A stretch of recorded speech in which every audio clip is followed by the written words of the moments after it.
سوال دا دی چې توبه چې دا تر کومه وخته پورې د سړي قبلي ځکه چې په انسانانو کې دوه قسمه یو مسلمانان دي او یو کفار دي. نو د کافر توبه چې دا هغه تر کومه وخته پورې قبلي او د مسلمان توبه چې دا هغه تر کومه وخته پورې قبلي. قرآن کریم د دعا آیاتونو نه دواړه قسمه بیان معلومی. رنبنی آیت کریمه کې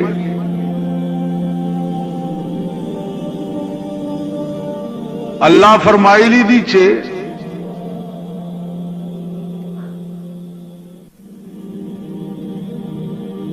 کم خلق چھ پا غلطے او پا جہل سلا گناہو کی ذکر چھ گناہ سڑے کئی نو دغا وقت کی جاہلی کپوی امینو عقل تے سلب شی دا گناہ پا وقت کډیر پوی می نو د ګناه په وخت کې د عقل سلب شي جاهل شي.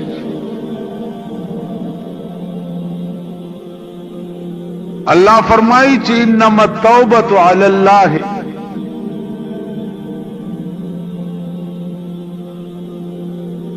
خبر دادا بل نه دا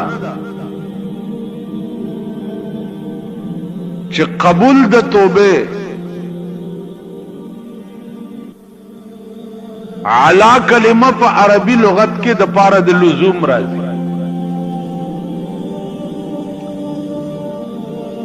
الله فرمایي چې ما په ځان باندې تفضلا لازمه کړی دا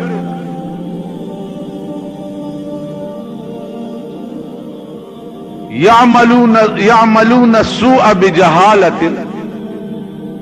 کم خلق چې گناہو کی په ناپوهی باندې گناہ وکړو پوه نو کپوی مو ما در تارزو کو چې د گناہ په وخت کې سړی نه عقل لاړ شي.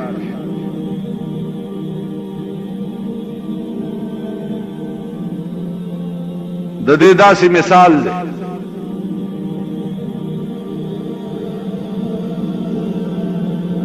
لکه یو عالم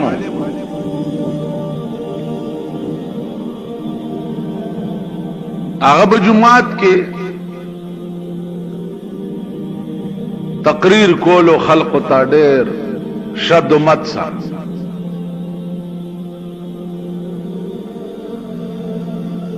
کور ته بچراغه نو خزی به ورته د شراب یو جام تیار کړو نو هغه شراب به اسکل او بیا به باجر واغستا نو ټول شپه به د باجغه ګولا او خزه به ځان ته ګډولا سار به بیا ټیک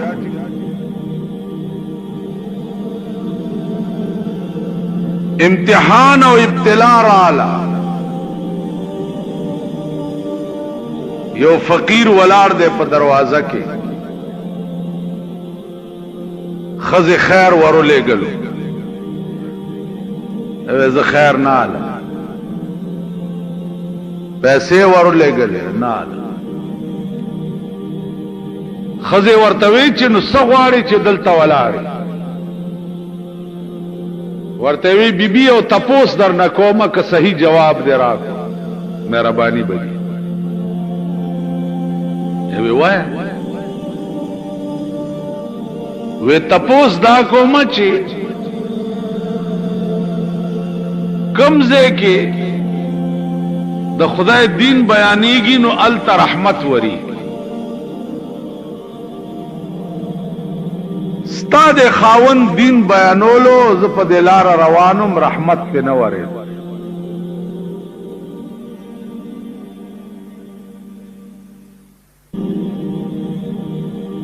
اوس اگر رحمت دې ملنګ څنګه لید نو عزیزانو دا بیا خبر آل تزی چی یو کرامت تے و یو کشف کرامت او کشف چی دی دا الفاظ مترادفہ و معنی یو دا کرامت او کشف یو شے بزرگان چی دی نواغی تا پا کرامت باند اخکاری چه دلتا رحمت وریگی او دلتا لعنت وریگی امام ابو حنیفہ رحمت اللہ علیہ سرہم دا علم چه چا باو دس کولو دبا ورتدا سے اوکت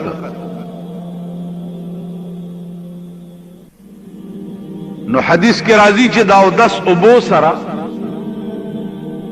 لاس وینزلو سره د لاس ګناه تویږي او مخ وینزلو سره د مخ ګناه تویږي او د سر مس سره د سر ګناه تویږي او د خپو وینزلو سره د خپو ګناه تویږي نو دا علم الله امام ابو حنیفه رحمت الله علیه تم ور کړو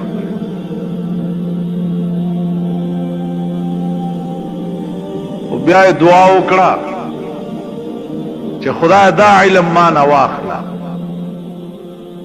زکه چې زه چاته ګورم او داغه او دس کې ګناه وینم نو سړی را تسپک بیا ښکاري نو د دې وجه نه د علم رانه لري کچې ما ته د انسانان چې دي چې سپک ښکاره دي امام ابو حنیفه رحمت الله علیه عزیزانو د ډېر لوی علم او د ډېر لوی شان خاوند اگر چې زمونږ په پاکستان کې اره بلاش ده خو یو مصیبت پکې دام دی چې امام ابو حنیفه متعلق بتا سواوري چې هغه تقلید ناجائز دی او داغه علم دومره نو په حدیث نه پوهېدو د امام ابو حنیفه رحمت الله علیه علم محدثانه رنگ خود سکے داغه قیاس داسې او قیاس چې هغه ته د خپل وخت مجتهدین حیران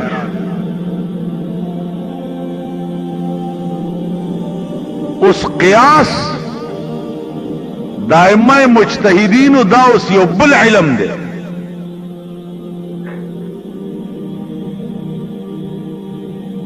تپوسو شو د علماؤنا چې یو دوه کس دي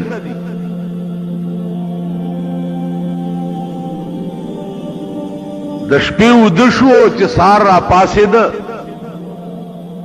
پایو مرګري د شپې او د سوړېدل اوس وبنشتا چې دا یو په اولامبي او دا بل په او د سکی او سوال دلته د سحر د منظم دی منځ به څنګه چل کی مسله دا ده چې وبني تیمم به وایي نو تیمم خودوارو ووالو اوس بل سوال دا پیښ شو چې مخکې امامتي به څوک کوي ما په خبرو پوهېږئ تیمم خود به اوبو د نشتوالي د وجې دواړو ووالو په چا چې اودس اورېدلی او دم تیمم ووالو او څوک چې اسې و هغه هم تیمم ووالو او سوال دا پیدا شو چې مخکې امامت چې په چا اودس اورېدلی دا به کوي او که دا بل چې تیمم یې والی د بیا اودسۍ د وجې دا به امامت کوي دا وخت ټولو ملیانو فتوا ورکړه چې امامتي به دغه سړی کوي چې دا چا د بیا اودسۍ د وجې تیمم والی ځکه چې هغه په چا اودس اورېدلی دی هغه خو ډېر پلیت ټولو ملیانو فتوې وایي ځکه تېره جمعه ما تاسو ته ویلي چې فتوې ورکول خو آسان کار دی ډېر خلق به درته پیدا شي امام ابو حنیفه رحمت الله علیه ته چې خبره رااله هغه وی چې امامتي به دغه سړی کوي چې دا په چا اودس اورېدلی او تیمم یې والی دا به مخکې امامت کوي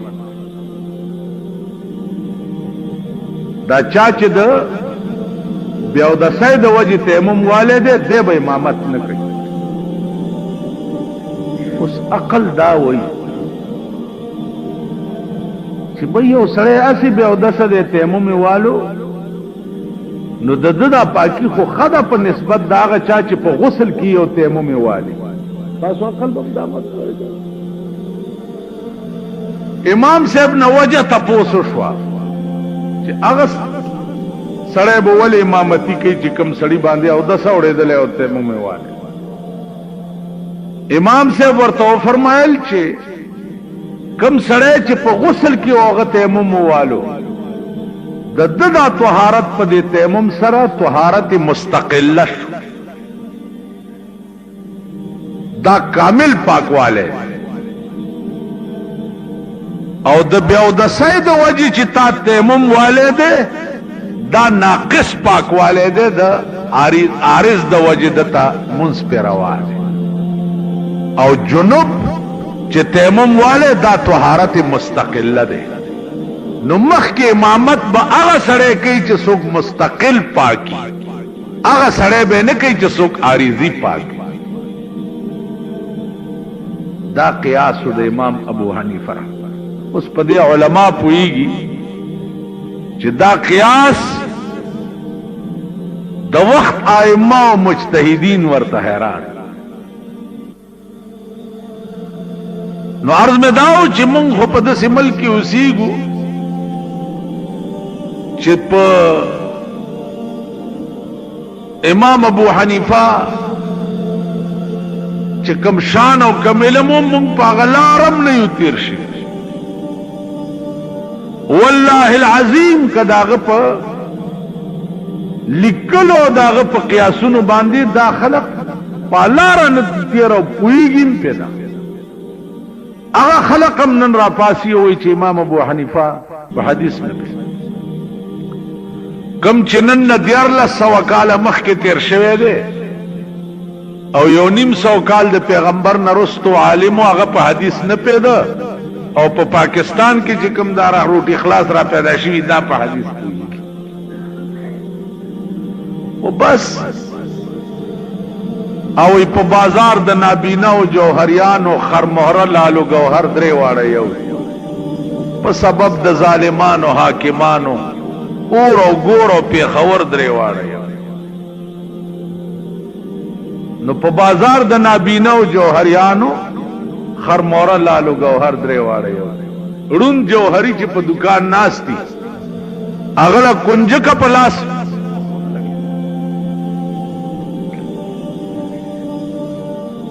اغله کنجکه په لاس کې ورکا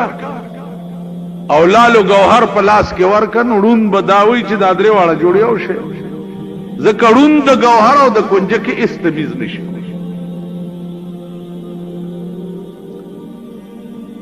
نو عرض میں داو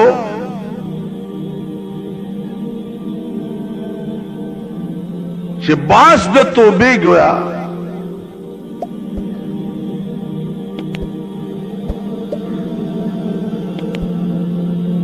د غلطۍ په وخت کې کپوی هم جاهل شي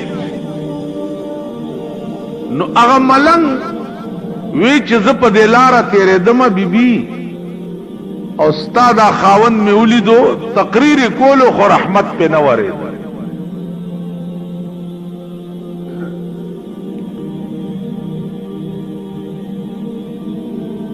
اخذ ورته وی چې ملنګ داس چل دی چې استاد خبرو سره څه کار دی ز خپل لار لنډاوه هغه وی زم نه تر هغه پوري چې ترسو پوري دی دا حال نه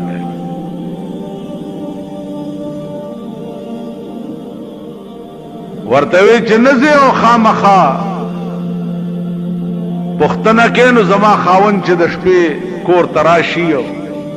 ما د شراب او جام ورته تیار کړی هغه اوس کی او بیا ټول شپه د باجغه گئی او زه ورته غړې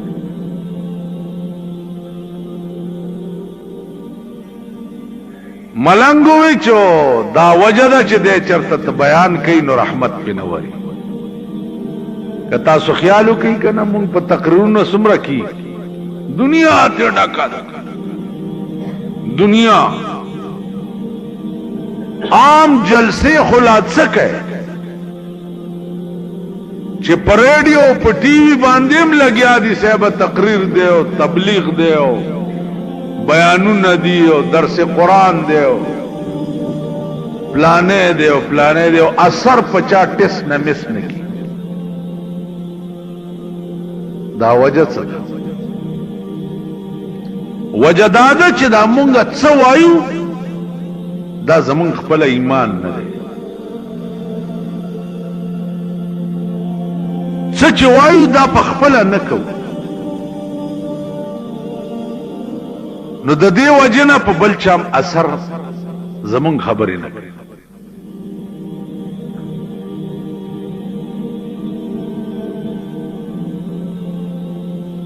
عزیزانو هغه بیان کې اثر وی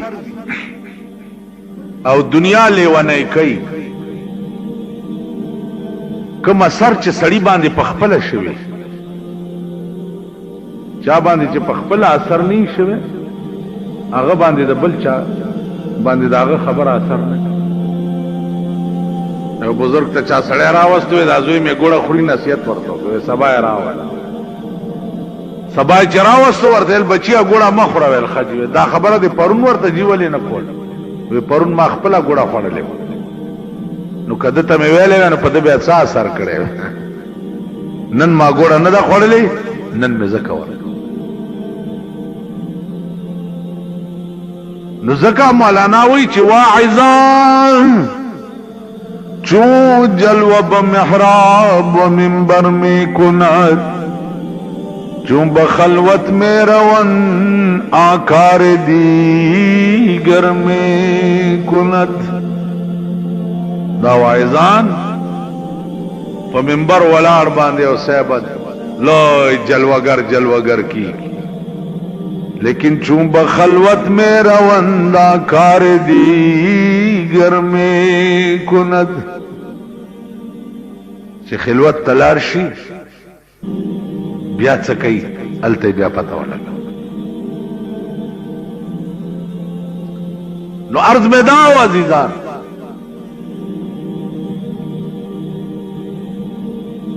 چې د بزرگ تپوسو کو د خزینه چې د استا خاون ل چې دا کټوره په لاس کې د شراب ور کې د څو وي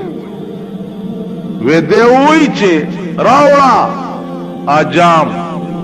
خدای غفور الرحیم دی عفو بو او بس ویس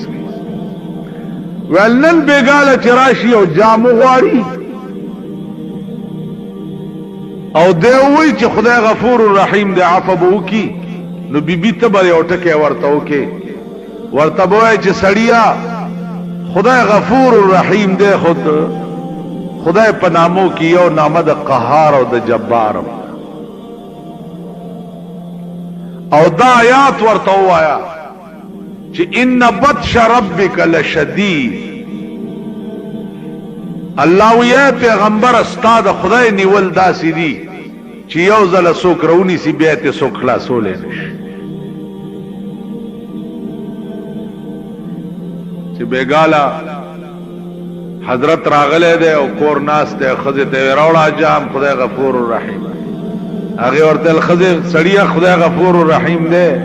او قهار او جبارم ده ان بطش ربک لشدیدم ده ما غرک بربک الکریم قران کې خدای وی یا ایها الانسان ما غرک بربک الکریم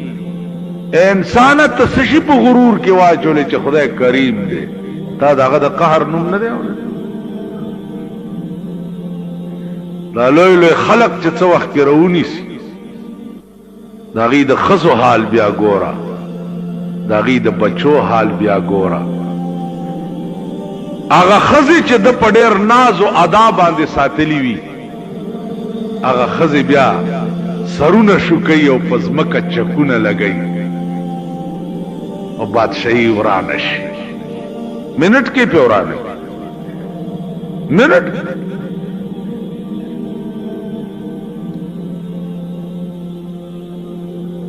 سړی هغه جام پزمکه وويشتو او خزي ته وی چې خزي مصلا راوړه مصلا راوړه 2 رکعات نفل وکړه او خدای ته توبه وویستا چې یا الله زه پوه نو بیا بنکو سورځ پس هغه بزرگ بیا بلاره تیرې دا او د ولیدو چې تقریر کوي او ډېر خلق ورته ناست نو چې ګوري رحمت پې وري کور ته ورغی او ښځې بیا دروازه وټکوله ښځې پسې پرده ورته ووی چې ستا وصیت ما بجا راوړو تا چې څنګه ویلي و هغسې مې وکړه ورته ویل ښځې مبارک شه د خاوند توبه دې خدای قبوله کړه او نن چې پې راتېرېدم نو د ده په مجلس ډېر لوی رحمتونه ورې عزیزانو رحمت ورېده اوس دا پته خو مونږ ته دنیا کې نه لګي دا پته به د مرګ نه رستو لګي سړي چې لږ غوندې ساعت لږ غوندې ګنټه نیمه ګنټه په هغه مجلس کې کېناستل چې کوم مجلس کې د خدای خبرې کی او د جناب محمد رسول الله خبرې لږ ساعت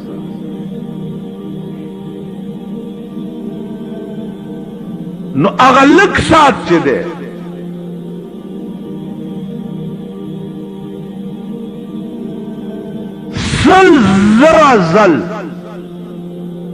سل زرا زل کعبی تلو کې چې څومره اجر او ثواب دی داغې نه دا لږ ساعت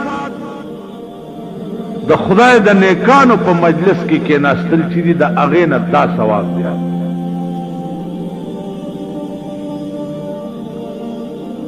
ذکر شیخ سعدی وی چې یک زمانہ صحبت با اولیاء یک زمانہ صحبت با اولیاء بہتر اس 100 سال طاعت بیریا لږ وخت د اولیاء په مجلس کې کېناستل بہترت 100 سال طاعت بیریا د 100 کالو عبادت بیریانا یو غنټه د بزرګانو په مجلس کې ناسته ثواب دی یو اولیاء چاته وي اوس د اولیاء تعریف بس د کوي چې اولیاء چاته وي مونږ چاته اولیاء وایو مونږ اولیاء د جیبونو ګڼکپانو ته وایو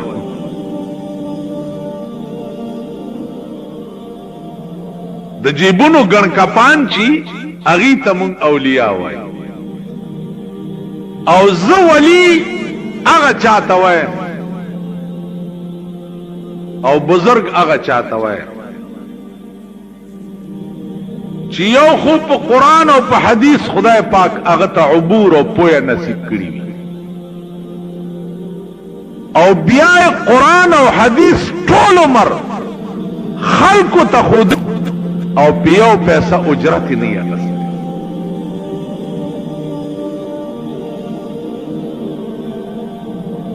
دین خلقو ته د الله د پاره بیان کړي اولیاء دې خلقو ته وایي نیکان دې خلقو ته وایي هغه ورځ یو لیوانه غوندې راغی. ما خیالو چې دا طالب دی.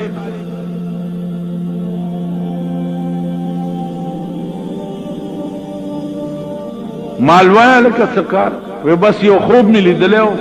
مال د کم ځای ویل ستا څه کار دی چې زه د کم ځای دې سره دې څه کار څه کار کې لکه څه وی ما ته دې سره دې څه کار دی چې زه څه کار کوم ګرځم را ګرځم خو یو خوب مې لیدلی و نن درېیمه شپه ده خوب درته وایم او بیا زما نور تپوسونه به زما نه کوي زم غلی شم مال جوړ پاگل دی نا بچه څه خوب دی لیدلی ویل خوب مې دا لیدلی چې ته په چوک باندې ولاړې او لاس دې اوچت کړی دی او خلقو ته وایې چې رسول الله صلی الله علیه وسلم دې طرف ته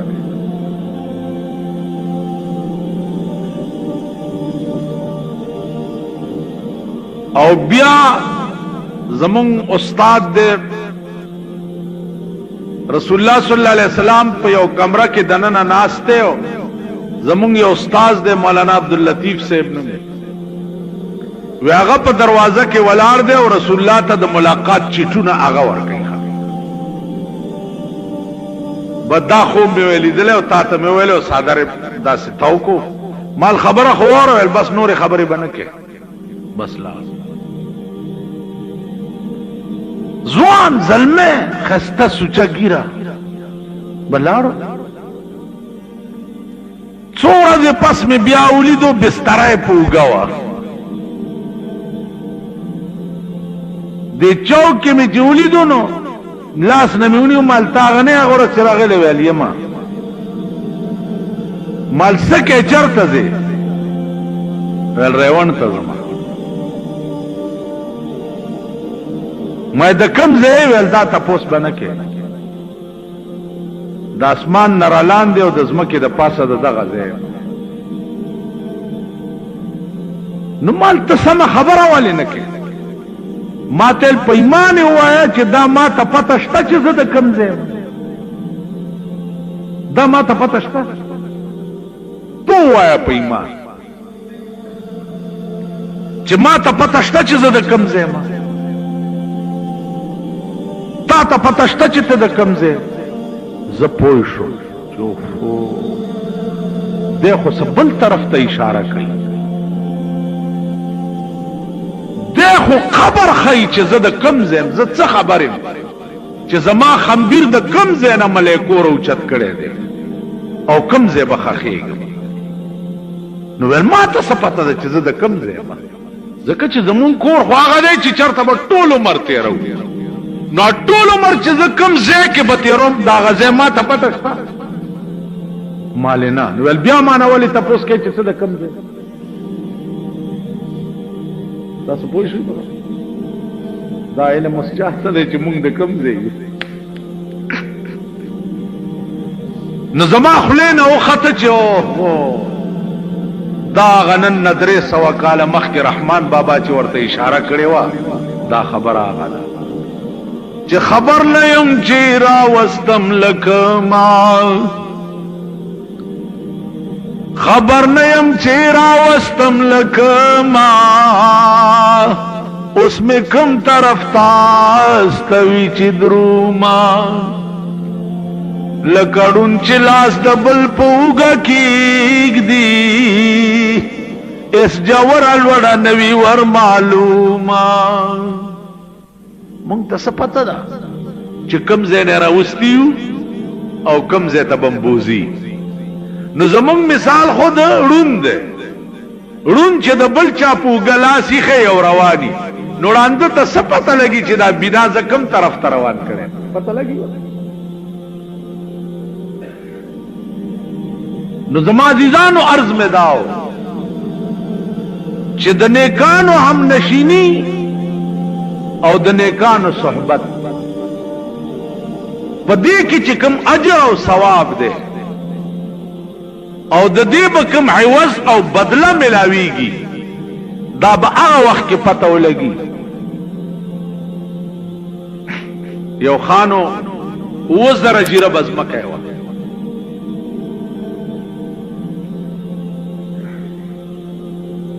یو ملنګ ولا راغه خان ته تپوس کوي چې د کم ځای ویجی د پلانی سه حیثیت تشتا و خان دومره حیثیت مې دی چې څومره ستا دی زما عمره حیثیت دې دی خان ورته زما 2000 جیره بزمکه ده ویل خان په خدای مې دې قسمی چې څومره زمکه ستا ده دومره زما ده خان ورته په غوسه شو د خانانو خو اوهو الله دې ساتت خان ورته لخت تلاش کړ زما عمر زمکه استاد ویلا قرآن راواله چې درته په لاس کېدم چې څومره زمکه استاد دومره زمان وته ظالم بچیا په دې علاقه کې خو ما نه سیوا بل سوکشتنه د اسمان نه را پریوته کده کم ده ول راځه چې درته وخه چې ستا عمر زمکه زمام د نو ادیره له بوتله ول دې ځکه به ته څومره زمکه کې سملې ول دونیم غزا کې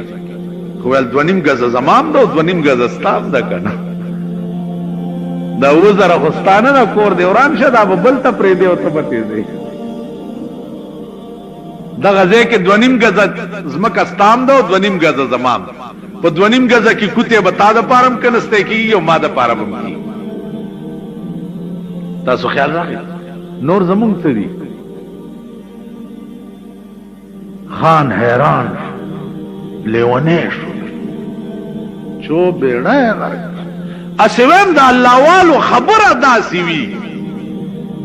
چی پا دیڑا کے نناوزی اوڑا کی سورے ہوگی دا اللہ والو داسی خبر اس تماتوائی چی دا خانه دولا نشا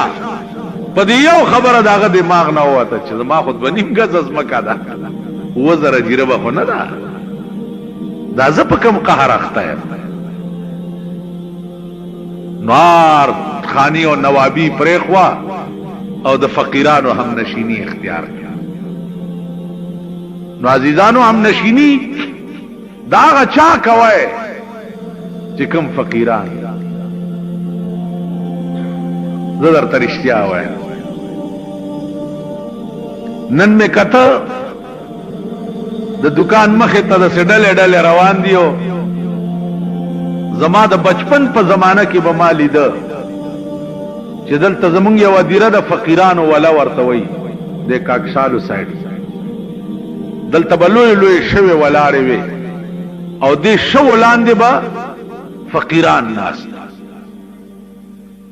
او دوت کانی بیا دا سیخي او لوټه به په د پاسه پرته و پاغه کې به چای باندې کړی وي په لوټه کې هغه به سکله ونی لاندې بنا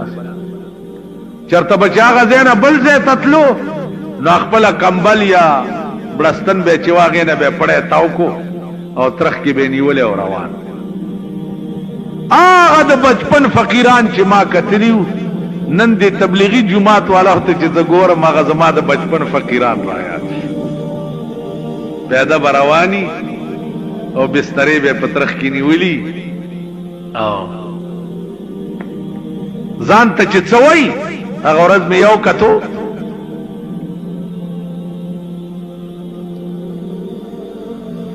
نو مې درته نالم خو کم از کم په دې وخت کې به 10 کروڑه روپۍ ورسره 10 کروڑه روپۍ نغدي اجداد پرېدا امه کتو کوار تطلمانو چې غاخي نه واوړېدو او لاندې کوشونو په دغه ځای کې مې ولیدو چې بسترای پخپله په اوږه باندې ایښې وه او پیدل په دې ملنګانو کې روان نو زه ورته ودرېدم مال چې راځه که نه چې ما ته وی چې مولانا صاحب ستا په تقریر کې یو شعر دی ویلی و هغې رانه دا شی جوړ ما څه شعر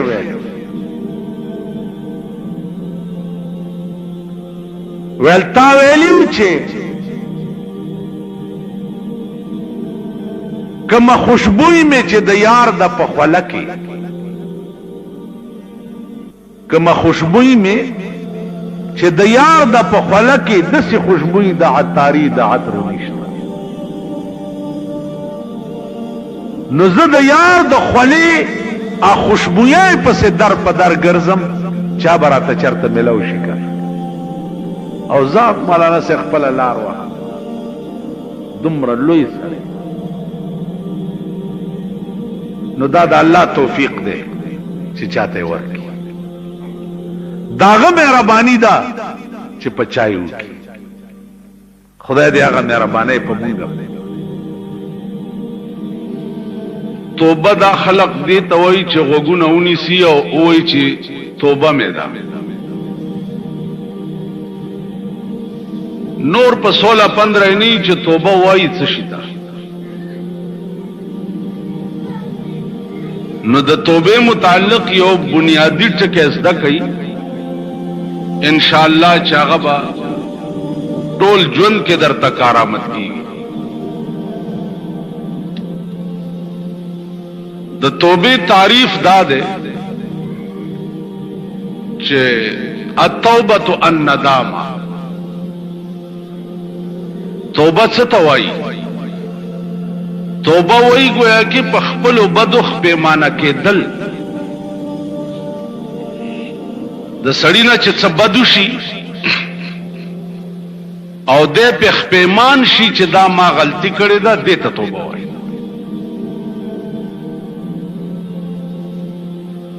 یو په بدو باندې ډټیاوېدل بد کول او هغې نه بعد دا ویل چې ما ښه وکړه یو دا صورت دی یو دا صورت دی چې توبه دې وکړه ګناه دې وکړه او تخپیمانه شو یو دا صورت جناب رسول الله صلی الله علیه وسلم فرمایي چې په بدو باندې سړی خپیمان شي مثلا زنا دې وکړه او ته په خپیمان شو چې اوه دا دې څه وکړه شراب دې وسکل او ته په خپیمان شو چې اوه دا دې څه وکړه دې ته توبه وایي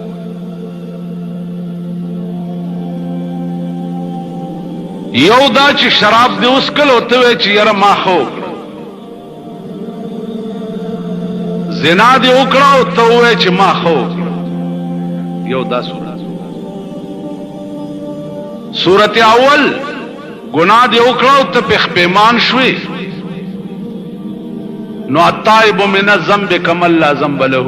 توبه استونکې د ګناه نه داسې دی لکه چې دا ګناه ډو چرته کړی نه وي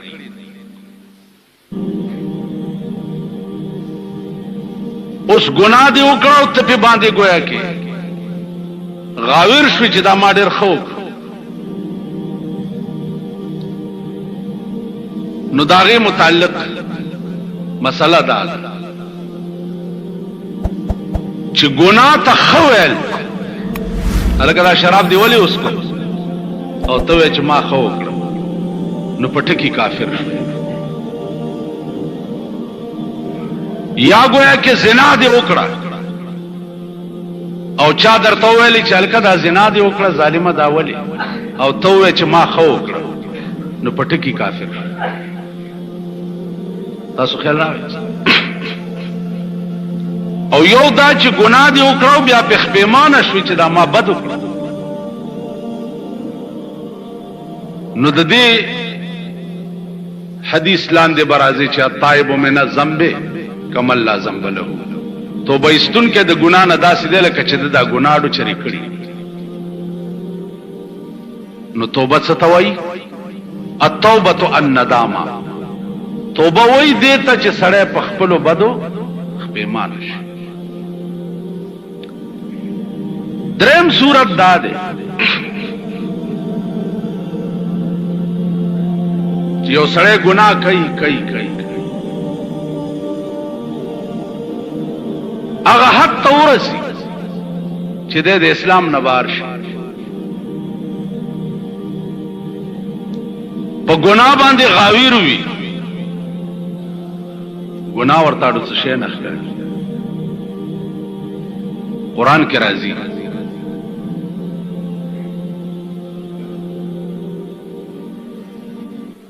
الله فرمایي چې اے پیغمبر دې قوم ته وایا فمن يكفر بعد منكم کدین بعد مرانه وکړو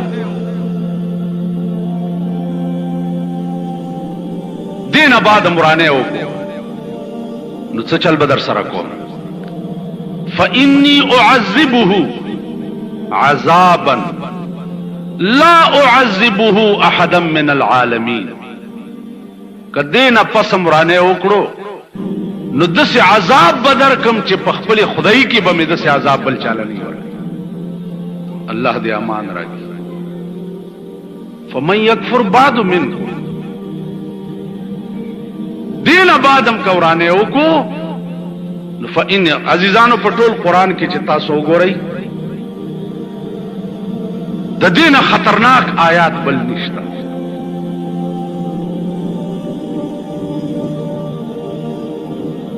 چې دا الله غوندې شان داغه غوندې قوت داغه غوندې جلال داغه غوندې زور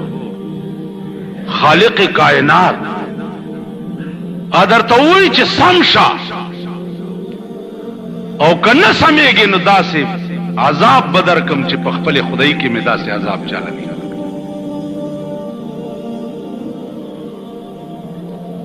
نو زه تاسو ته ایمانی وایم چې زما قرآنی مضامین څومره د نظر تیر شوي څومره نو زما زړه چې پکې بوګنیږي او غبراویږي هغه واحد دا آیات دی فإني أعذبه عذابا لا أعذبه أحدا من العالمين فعالمین کې به مې داسې عذاب چالنی ورکړی لکه چې تاله به در کوم کدی نه پس ته ورانه عزیزانن مونږه غرور کیو تکبر کیو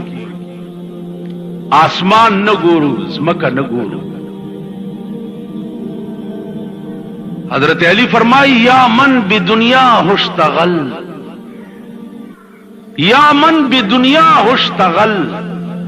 قد غره طول الامل لا موت الا بالاجل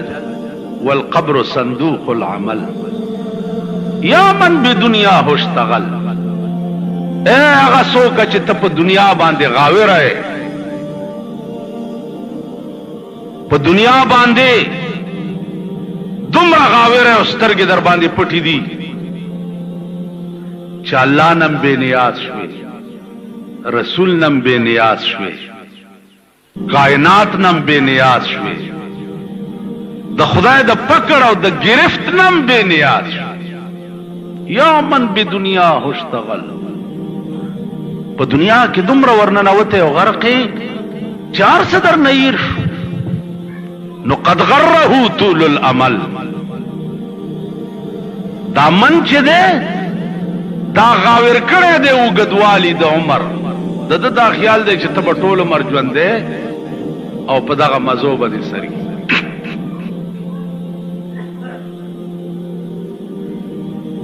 نو ټول عمر ژوند دا صرف د خدای ذات دی قبل څوک شته حاجی ټول عمر ژوند صرف د خدای ذات ټول عمر په یو حال دا صرف د خدای ذات دا الله د ذات نه سوا ټول عالم حادث دی او حادث معنا دا ده چې وقتن فوقتن پکې تغیرات راځي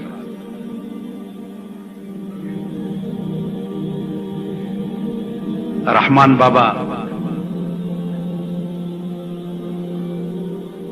یو ډېر ښکلې قصیده ده هغه وی اے عاقل غوګونی سماتا مرګن پریدي سړی خپل رضا تا مرګ راشي ستا رضا چاته چې زه دې مړ شم د چا رضا یې چې زه مړ شم تاسو مرګ ته خوشحالېږئ چا رضا موسی علیہ السلام خدای پاک ته وی چې یا الله ما چې کله مړ کې امانه به تپوس کړي او ډېر وګد مر راکړه ویلې خط د اس بملا لاس کې ده چې ستا د لاس لاندې څومره ویښته راله نو د ویښته په سر به یو کال عمر درکړه عزیزونو د اس ملا به تاسو لیدلي که ني اوس چې بار لاړ شئ چېرته وګورئ د لاس لاندې لکونه ویښته راځي لکونه ویښته نو الله ته وفرمایل موسی علیہ السلام چې یا الله که دام خلاص شي بیا ویل بیا به دې مړ کړو ویل لکونه کاله چې تیر شي بیا به مې مړ کې ویل زما قانون دا دی موسی چې کل من علیها فان ویبقى وجه ربك ذو الجلال والاکرام کل من علیها فان اے پیغمبر دا سچ ته ګوره دا به فنا شي ويبقى وجه ربك ذو الجلال والاکرام دا سی وخت براشي چې صرف ستا د پروردگار ذات به باقی وي نور بار څه فنا شي عزیزانو دا ملائکه دا بنی آدم دا پیریان دا آبادیان دا ټول کائنات با نیست و نابود شي صرف د خدای ذات په باقی وي د هیڅ شي وجود به نه ښکاري د هیڅ شي وجود به نه ښکاري دا به په یو شپېلۍ د اسرافیل علیه السلام دا ټول کائنات ختم شي په یو شپېلۍ هغه د شپېلۍ آواز به داسي الله دې امان راکړي چې هغه आवाज به ټول کائنات واوري او په هغه आवाज به ارڅ ختم شي نن خو تا یریږي د اټم بم نه او هایدروجن بم نه او پلانی نه او ډنګړي نه د اسرافیل د یو شپېلۍ आवाज به هغه اټم بم وي چې کل کائنات به ذره ذره شي او کل کائنات به ختم شي د اسمانونه دا به څه شي قرآن کی راضی یوم یجعل الولدان شیبا السماء منفطر به یوم یجعل الولدان اے پیغمبر د قیامت داسې ورځ ده چې او بګرځي پکې الکان د ډېر hebat نه بالکان پکې سپینګری شي الکان با د ډېر زور او د ډېر رعب نه سپینګری وشي یوم یجعل الولدان شیبا الکان بس پینګری شي السماء منفطر به او اسمان به ټوکړي ټوکړي شي او په دې ځمکه به راوګرځي او کان وعده مفعولا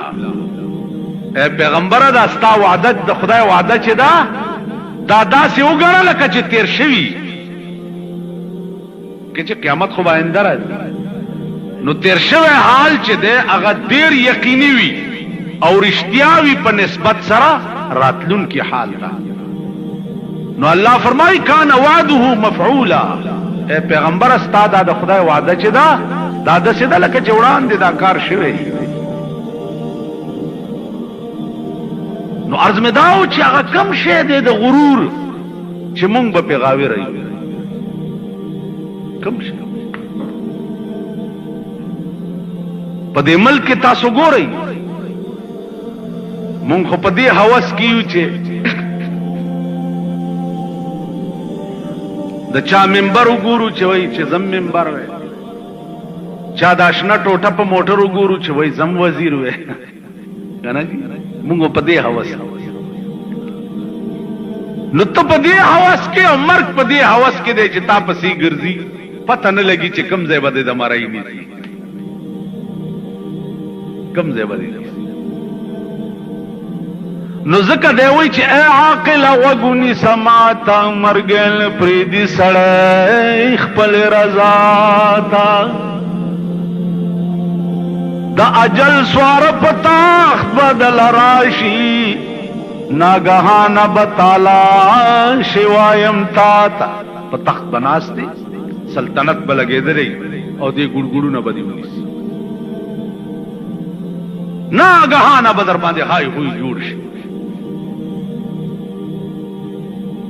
دا اجل سوار پتاخت بدل راشی ناگہانا بتالا شوایم تاتا ڈیری مات اکڑی مرائی دا کبر جنو ڈیری مات اکڑی مرائی دا کبر جنو چی دا کبرا بینا لیدل ہی چاہتا اوفو پلارا بروان بھی دفتر کے بناس بھی د ډېر غرور نه به سړی درته سړی نه ښکاري ډېرې ماتې کړې مری د کبر جنو چې د کبره به یې نه لیدل هیچاته چاته به خیال دغه مری کړک کې مات گردن توڑ بخار ورته وشي اورمېږي مات شي نیغه تختی خوځېدی نشي خدای داسې نشي کولی داسې خدای دی هغه ورځ مې یو جنازه کې یو دغه ولیدو یو افسر و د پاکستان نو هغه جنازه چې کېده نو دی داسې لرې ولاړ جنازه یې ونه کړه خیر چې ما ته رامیلاو شم الولې اودس دی نه و نو ویې خندل وی یاره جي بس برابر نه ومنو مال یو ټکی درته کومه زه چې بجلیګر کې وم نو مونږ سره یو سړی و نواب خان نامه یې وه خدای دې وبخي هغه یو بل سړي ته آواز وکړو ماسخوتن ټایم وویل پلانیه راځه مونځ تیار دی هغه ورته ویل اوزګار نه یم ورته ویل ښه ده که ته مونځ ته اوزګار نه یې نو د قیامت په ورځې به ستا بخښنې ته هم خدای اوزګار نه یي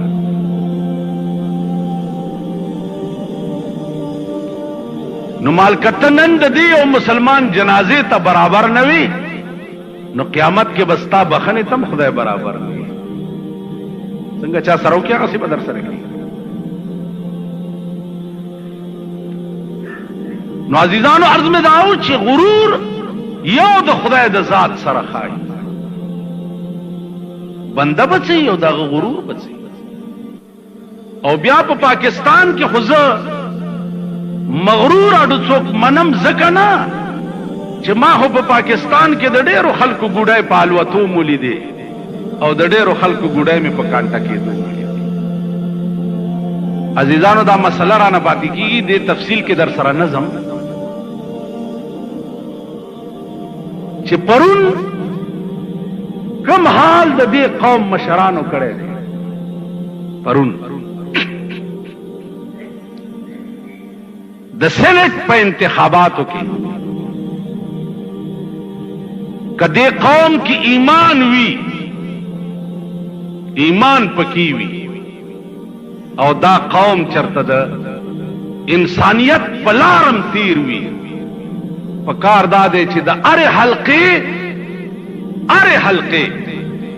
قوم را جمع شي او خپل منبر کې نه او جمعات ته راولي چراشه او قرآن کې ورته سورت برات روباسي سورت برات هغه سورت ته چې د ډېر قهر نه په سر کلمه نه ده لیکلې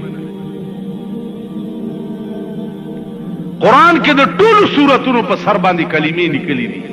بسم الله الرحمن الرحیم د سورت برات په سر کلمه نه ده لیکلې چوپ کې بسم الله الرحمن الرحیم د رحم او د کرم معامله ده نو په دې صورت کې ټول باس او بیان چې ده د خدای د قهر او د غضب ده نو قهر او غضب او رحم چې ده دا دواړه یو ځای کې دی نشي. نو د ډیر قهر نه په دې صورت په سر کلمه نه ده لیکلې چې دې کې د خدای د قهر باس دی. دا صورت برات ورته راوباسئ د خپلو ممبرانو ته او ورته وایه راشه په دې دواړه لاسونه کې د اول خدای او ورپسې دې صورت برات کې چې کوم قهر او غضب ذکر دی خدای دې د خدای په دغه قهر او غضب کې دې زون خلم چې ما پرون چې کوم سینټ ته ووټ ورکړی ما پې پیسې نه دي اخیستې. نن ستا د ملک د ممبرانو ووټونه په شپېته لکه روپۍ خرج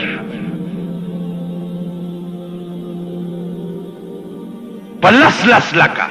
په 11 لکه سمه منډۍ لګېدلې وه. ممبر له 10 لکه روپۍ ورکوه ووټ په تاله درکړه. پرون ستا په ملک کې د مسلم لیګو د ووټ د ایمانم پته ولګېده دا چې په ملک کې د اسلام ټیکهداران دي او په ملک کې د اسلام چغې وایي. پرون د هغه مسلم لیگ د ایمان پتم دنیا ته ولګېده.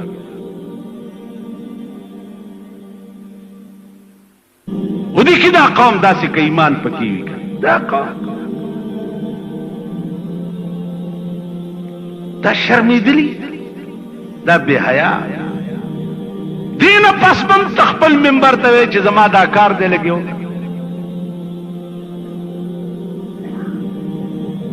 چا چې پرون ستا غوښې خرڅې کړي پرون ستا ښځې وله ووټ ورکړی دی او دی ممبر شوی دی نو دا د ده دا ووټ خرڅول داسې دي لکه چې ستا ښځه یې خرڅه کړي. داسې ده که نه؟ پرون منډۍ لګېدلې وه.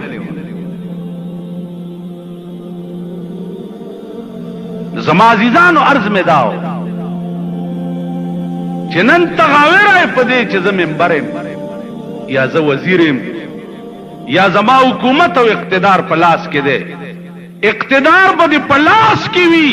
او داسې غشی به دې په سینې نه نوځي چې ټول عمر به دې دغه زخم نه وینې بیږي او سټې به او وینه به نه بهېږي. اقتدار به در سره